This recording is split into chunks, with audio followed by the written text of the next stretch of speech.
मधुबन के बाबा, मधुबन के बाबा मुरली वाले, आपका क्या कहना, आपका क्या कहना। ओम शांति।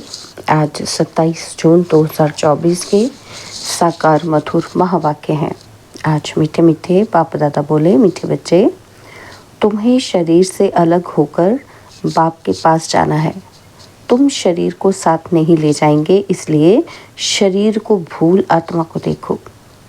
बाबा कहते, मीठे बच्चे, तुम्हें शरीर से अलग होकर बाप के पास जाना है। तुम शरीर को साथ नहीं ले जाएंगे, इसलिए शरीर को भूल आत्मा को देखो। बाबा ने आज प्रश्न पूछा कि तुम बच्चे अपनी आयु को योग बल से बढ़ाने का पुरुषार्थ क्यों करते हो।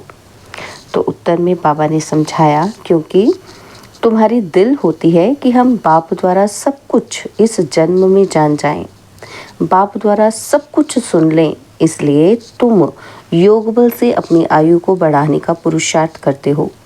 अभी ही तुम्हें बाप से प्यार मिलता है।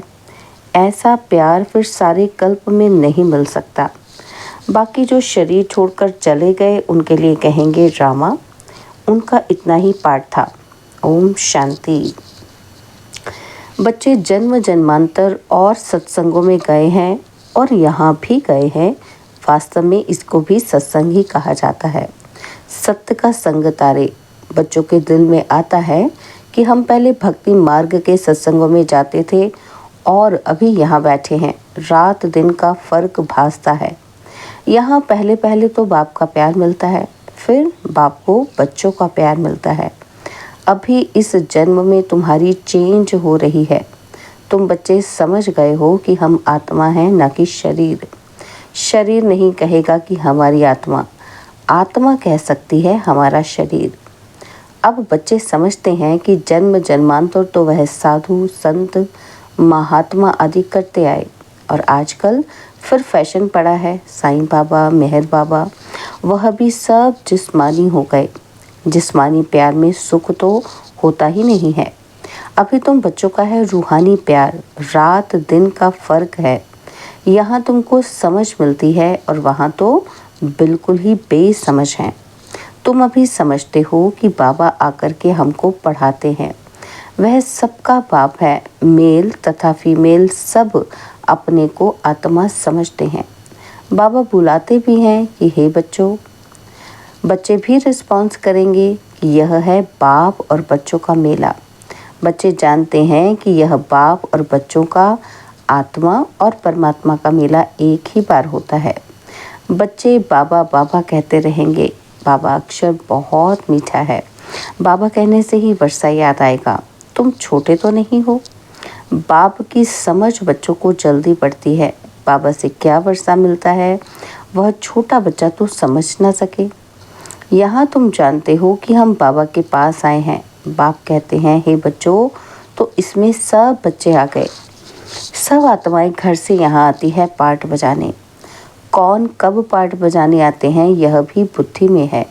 सबके सेक्शन अलग अलग हैं जहाँ से आते हैं और फिर पिछाड़ी में सब अपने अपने सेक्शन में जाते हैं। यह भी सब ड्रामा में नूंद है। बाप किसी को भेजते नहीं हैं, ऑटोमेटिकली ये ड्रामा बना हुआ है। हर एक अपने अपने धर्म में आते रहते हैं। बुद्ध का धर्म स्थापन हुआ नहीं है तो उस धर्म का कोई आएगा ही नहीं।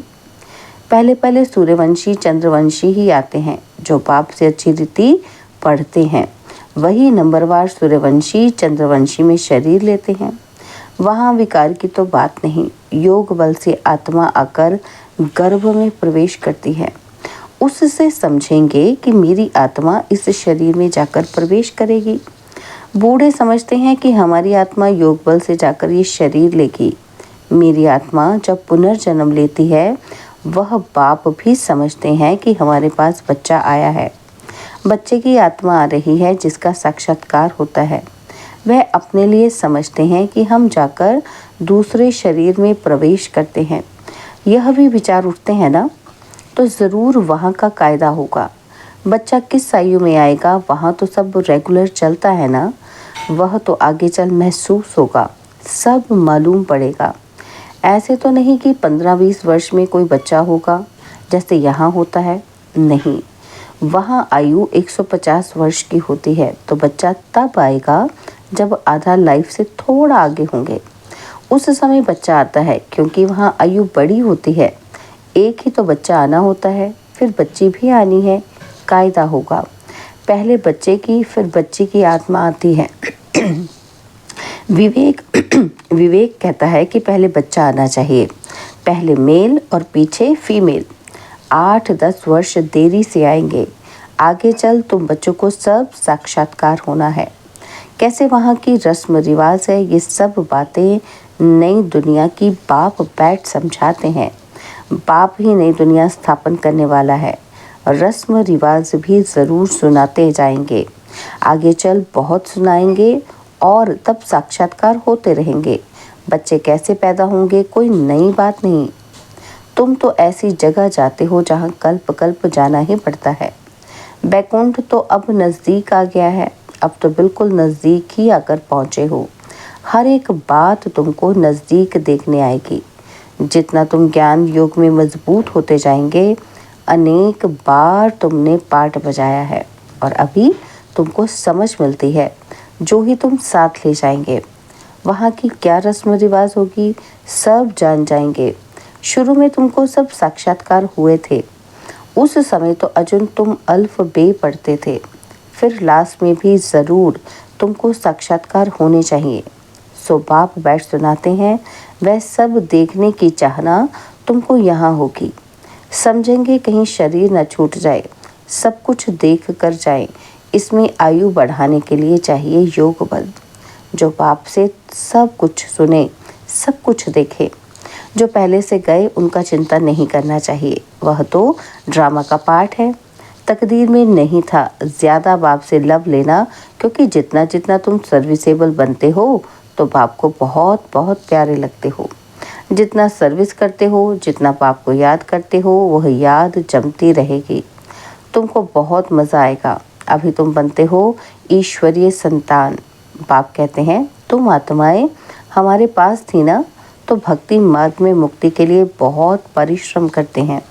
जीवन मुक्ति को तो जानते ही नहीं। ये बहुत लवली ज्ञान है, बहुत लव रहता है। बाप भी है, टीचर भी है और सतगुरु भी है। सच्चा सुप्रीम बाबा है, जो हमको 21 जन्मों के लिए सुख धाम में ले जाते हैं। आत्मा ही दुखी होती है, दुख सुख आत्मा ही महसूस करती है। कहा भी जाता है पापात्मा पुण्यात्मा। अभी बाप आए हैं हम सबको दुखों से छुड़ाने। अभी तुम बच्चों को बेहद में जाना है, सब सुखी हो जाएंगे, सारी दुनिया ही सुखी हो जाएगी। ड्रामा में पार्ट है, उनको भी तुम समझ गए हो। तुम कितना खुशी में रहते हो। बाबा आया है हमको स्वर्ग में ले चलने के लिए।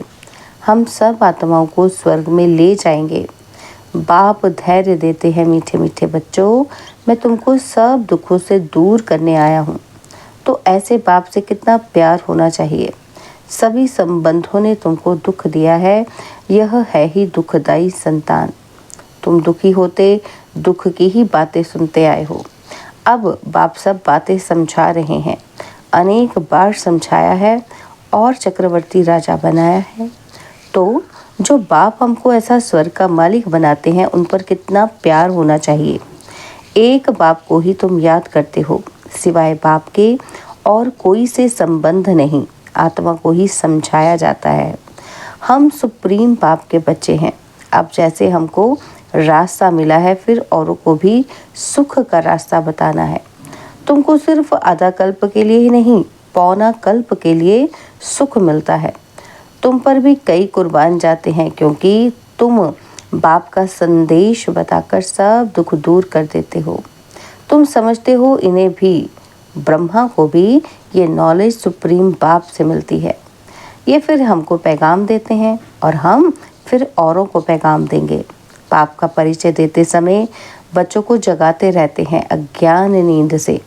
भक्ति को अज्ञान कहा जाता है। ज्ञान और भक्ति अलग अलग हैं। ज्ञान सागर बाप अब तुम बच्चों को ज्ञान सिखला रहे हैं। तुम्हारे दिल में आता है कि बाबा हर 5000 वर्ष के बाद आकर हमें जगाते हैं।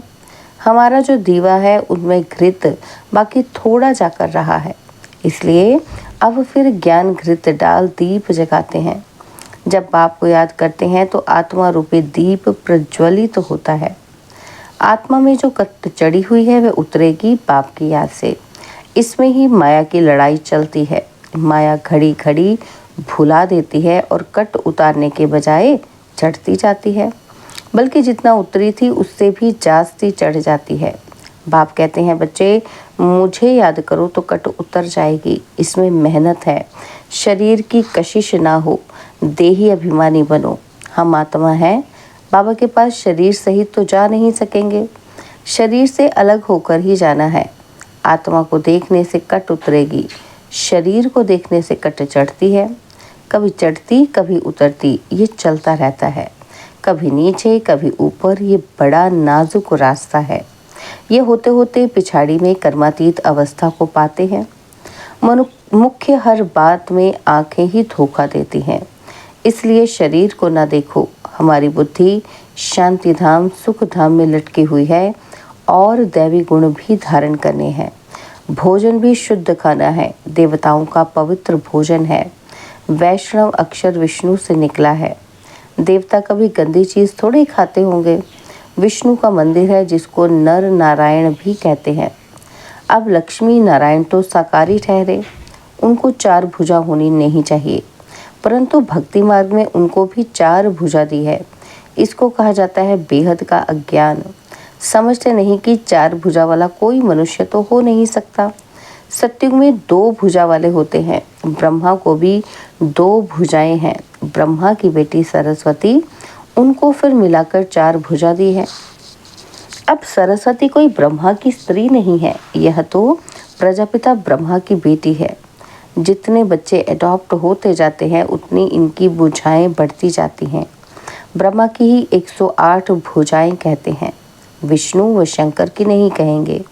ब्रह्मा की भुजाएं बहुत हैं। भक्ति मार्ग में तो कुछ समझ नहीं। बाबा आकर बच्चों को समझाते हैं। तुम कहते हो बाबा ने आकर हमको समझदार बनाया है। मनुष्य कहते हैं हम शिव के भक्त हैं। अच्छा, तुम शिव को क्या समझते हो? अभी तुम समझते हो कि शिव बाबा सब आत्माओं का बाप है, इसलिए उनकी पूजा करते हैं। मुख्य बात बाप कहते हैं, मामेकम याद करो। तुमने बुलाया भी है कि हे पतित पावन, आकर हमको पावन बनाओ। सभी पुकारते ही रहते हैं, पतित पावन सीताराम। यह भी गाते रहते थे। बाबा को थोड़ी मालूम था कि बाप आकर स्वयं आकर मेरे में प्रवेश करेंगे। कितना वंडर है, कभी ख्याल में भी नहीं था। पहले तो आश्चर्य खाते थे कि ये क्या होता है, मैं किसको देखता हूँ। तो बैठे बैठे उनको कशिश होती है, ये क्या होता है। शिव बाबा कशिश करते थे, सामने बैठो तो ध्यान में चले जाते थे। आश्चर्य में पड़ गए कि ये क्या है। इन बातों को समझने के लिए फिर एकांत चाहिए। तब वैराग्य आने लगा कि कहाँ जाऊँ। अच्छा, बनारस जाता हूँ। ये उनकी कशिश थी जो इसको भी कराते थे। इतनी बड़ी कारोबार सब छोड़कर गया। उन बेचारों को क्या पता कि बनारस में क्यों जाते हैं। और फिर वहाँ बगीचे में जाकर ठहरा। वहाँ पेंसिल हाथ में उठाकर दीवारों पर चक्र बैठ निकालता था। बाबा क्या कराते थे कुछ पता नहीं पड़ता था। रात को नींद आ जाती थी, समझता था कि कहीं उड़ गया हूँ। फिर जैसे नीचे आ जाता था, कुछ पता नहीं कि क्या हो रहा है। शुरू में कितने साक्षात्कार होते थे। बच्चियाँ बैठे बैठे ध्यान में चली जाती थी। तुमने बहुत कुछ देखा है। तुम कहेंगे जो हमने देखा सो तुमने नहीं देखा। फिर पिछाड़ी में बाबा बहुत साक्षात्कार कराएंगे क्योंकि नज़दीक होते जाएंगे। अच्छा, मीठे मीठे सिकिलते बच्चों प्रति माता पिता बाप दादा का याद प्यार और गुड मॉर्निंग। रूहानी बाप की रूहानी बच्चों को नमस्ते। हम रूहानी बच्चों की रूहानी बाप दादाजी को दिलवा जान सिकवा प्रेम से नमस्ते। ओम शांति। प्यारे बाबा, मीठे बाबा, मेरे बाबा, शुक्रिया बाबा, शुक्रिया बाबा, शुक्रिया। धारणा के लिए मुख्य सार है। पहला पॉइंट है, बाप का संदेश सुनाकर सबके दुख दूर करने हैं, सबको सुख का रास्ता बताना है, हदों से निकल बेहद में जाना है। और सेकंड पॉइंट है, अंत के सब साक्षात्कार करने के लिए तथा बाप से प्यार की पालना लेने के लिए ज्ञान योग में मजबूत बनना है। दूसरों का चिंतन न कर योग बल से अपनी आयु बढ़ानी है। बाबा ने आज वरदान दिया कि अलबेलेपन व अटेंशन के अभिमान को छोड़ बाप की मदद के पात्र बनने वाले सहज पुरुषार्थी भव। अलबेलेपन व अटेंशन के अभिमान को छोड़ बाप की मदद के पात्र बनने वाले सहज पुरुषार्थी भव। कई बच्चे हिम्मत रखने के बजाय अलबेलेपन के कारण अभिमान में आ जाते हैं कि हम तो सदा पात्र हैं ही, बाप हमें मदद नहीं करेंगे तो किसको करेंगे। इस अभिमान के कारण हिम्मत की विधि को भूल जाते हैं और कईयों में फिर स्वयं पर अटेंशन देने का भी अभिमान रहता, जो मदद से वंचित कर देता है। समझते हैं हमने तो बहुत योग कर लिया, लगा लिया, ज्ञानी योगी तो आत्मा बन गए और सेवा की राजधानी बन गई। इस प्रकार के अभिमान को छोड़ हिम्मत के आधार पर मदद के पात्र बनो तो सहज पुरुषार्थी बन जाएंगे। स्लोगन है, जो वेस्ट और नेगेटिव संकल्प चलते हैं उन्हें परिवर्तन कर विश्व कल्याण के कार्य में लगाओ। जो वेस्ट और नेगेटिव संकल्प चलते हैं उन्हें परिवर्तन कर विश्व कल्याण के कार्य में लगाओ। ओम शांति। और अब यह एक बहुत अच्छी वीडियो भी जरूर देखें।